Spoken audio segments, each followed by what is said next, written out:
breaking news update for you guys, and it is one that is along expected lines, but definitely confirms the end of a golden trio, really, as far as Indian cricket are concerned. Yesterday, after the T20 World Cup was done, we had Virat Kohli confirm his T20I retirement. In the press conference thereafter, Rohit Sharma announced his T20I retirement, and now taking to Instagram, Ravindra Jadeja has also announced that he is stepping away from the shortest format in the international game. He has confirmed his T20I retirement. I think one of the things that was pretty much on the plate that it had to happen because, as you rightly said, that it's the end of an era as far as India's T20I setup is concerned. One of Rohit Sharma's retirement, I think, he's won two T20 World Cups. Then Virat, he was really had some individual performances in 2014, 16, and 2022.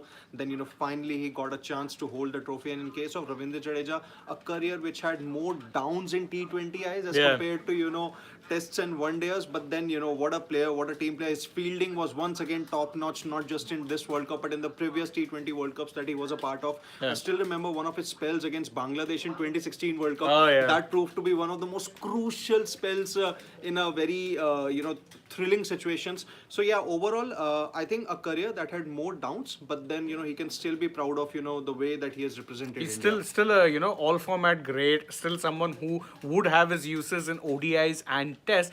But let's put it this way, that we'll go over what it is that he said. The Instagram post, he's posted a picture of himself holding the trophy, and he says that with a heart full of gratitude, I bid farewell to T20 internationals. Like a steadfast horse galloping with pride, I've always given my best for my country and will continue to do so in other formats. Winning the T20 World Cup was a dream come true, a pinnacle of my T20 career, international career.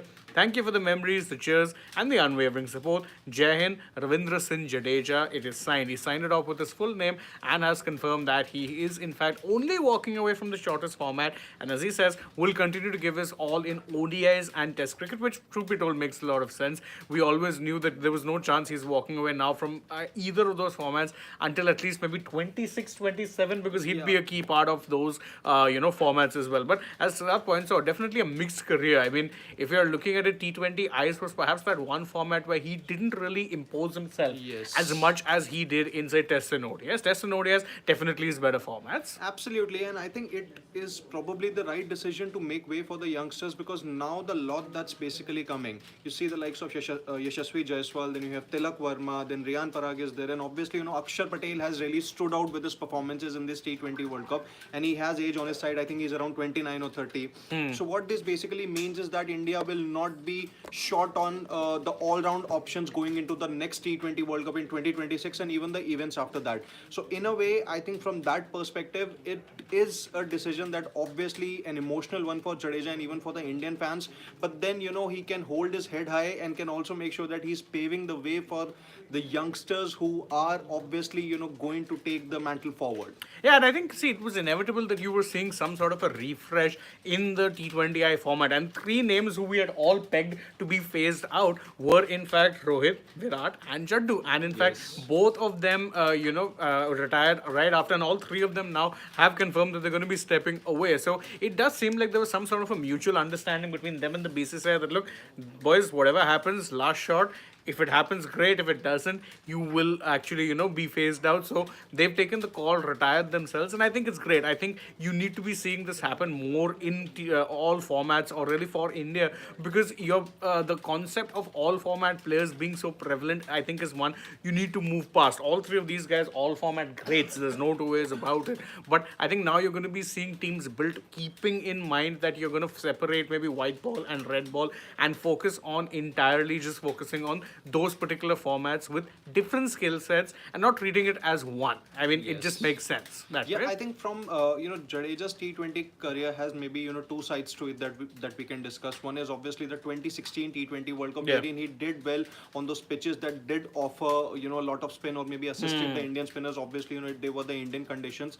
And then I think then in the 2022 World Cup, there could have been a peak, because I still remember that after India were knocked out in the opening round of the 2021 T20 World Cup, there was a statement that Rohit Sharma specifically gave that he's looking at Ravindra Jadeja as more of a top order batter at around 4 for the next T20 World Cup, which was in Australia. Yeah. But unfortunately, he got injured a couple of months before the mega event. He suffered a knee injury, had to go undergo a surgery for it also. So had that not happened, who knows, we might have seen the best of Jadeja with the bat in the format. I think, see, there were predictions of that happening already because if you go back to the Asia Cup, there were a couple of occasions, including the game against Pakistan, where they kind of used him as a floater. Yes. They'd send him up at 4 because that was also a time when India lacked left-handers. You had Jadeja and Pant. That was it. It also happened against Sri Lanka in a series that happened in January 2022. Yes. So they have used him as that floater more often than not, and I think they had more faith in his batting than they did in Akshar's at that point in time because Akshar was never, in fact, used like that. The first choice all-rounder he was too. never. He was always used lower down the order if he was being used in place of Jadeja. But as we said, it's a career of two halves, but also he still retires as a world champion. So it's a great way for all three of them to go out in that regard. Let's quickly go through some comments because we're getting a lot of them in this particular live stream.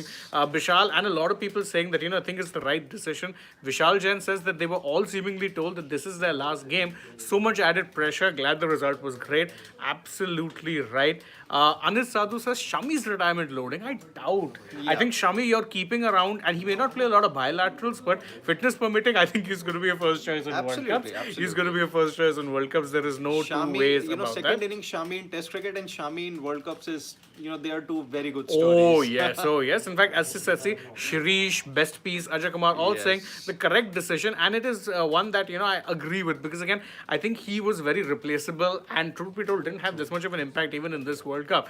I think Akshar superseded him as the main spin bowling all rounder, and if he had not retired, I would have my doubts as to whether he'd be the first choice if India were only to play one of them. Absolutely, and I think even I said this before the beginning of the World Cup too, that the best way to utilize Jadeja, the batter, is to send him up the order because his hitting skills aren't that effective that they used to be a few years ago. Yeah, absolutely. So that's the breaking news update for you guys. That makes it three stalwarts for whom this was the last T20 dance. Virat Kohli, Rohit Sharma, and now Ravindra Jadeja has walked away as well. So that's the breaking news. Thank you guys for joining us as always from Siddharth Gulati and Meets. Thank you. And of course, if you enjoyed our work, like, share, subscribe, tap the bell, all that stuff. Follow us on socials, download the SportsTech app, and stay tuned. We have plenty more coming your way, plenty of reactions, and of course, plenty more analysis. For now, though, it's goodbye. See you.